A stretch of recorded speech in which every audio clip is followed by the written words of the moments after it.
Split Fiction. It's one of the best games of 2025. It's on Nintendo Switch 2. In fact, it's one of the only big Switch 2 titles. So should you buy it? How well does the Switch 2 run it? How long does the battery last? And how does it all compare to other consoles like the Xbox Series S and X and PS5? Let's find out.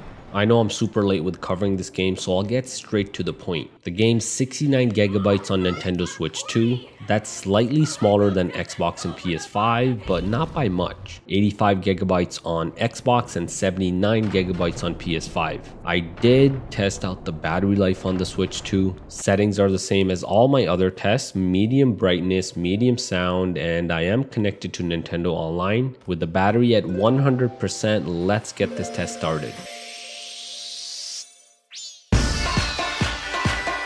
This game's a little different because you need at least 2 players to play, so I had the Joy-Cons detached and was playing local co-op. The 1% warning came at 2 hours and 6 minutes, and Split Fiction on Nintendo Switch 2 powered off at 2 hours and 20 minutes. That might be one of the lowest battery lives from Switch 2's small library. Here's how Split Fiction compares to other Switch 2 games. It of course has one of the worst battery lives on the Switch 2. The only game that's worse is Fortnite with its Unreal Engine 5. Now let's look at the graphics. The game looks decent on Switch 2, but still not as good as the other consoles. Xbox Series S targets 1080p and 60 FPS. Series S is of course dynamic 1080p and probably sticks closer to that 1080p most of the time. Xbox Series X and PS5 as well as PS5 Pro target 4K dynamic at 60 FPS. The Series X and the base PS5 are close to around 1800p native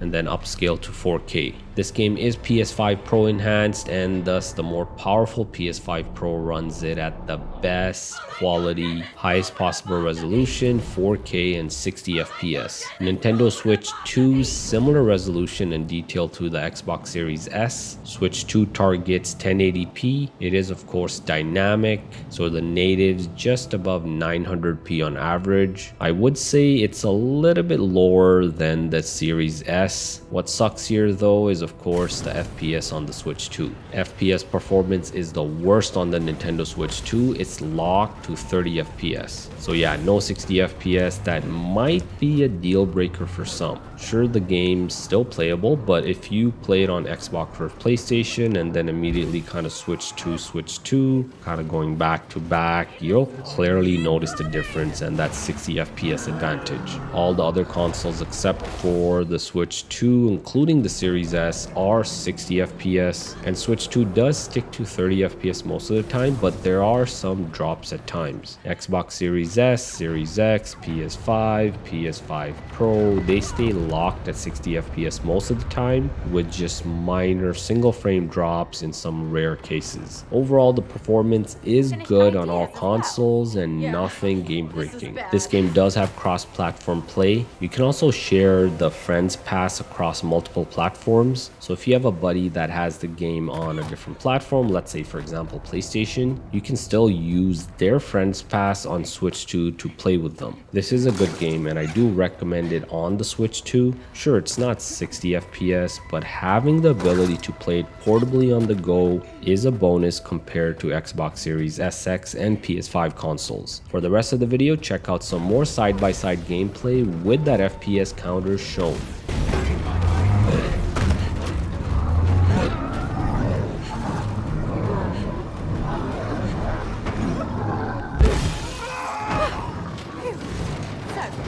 In the story,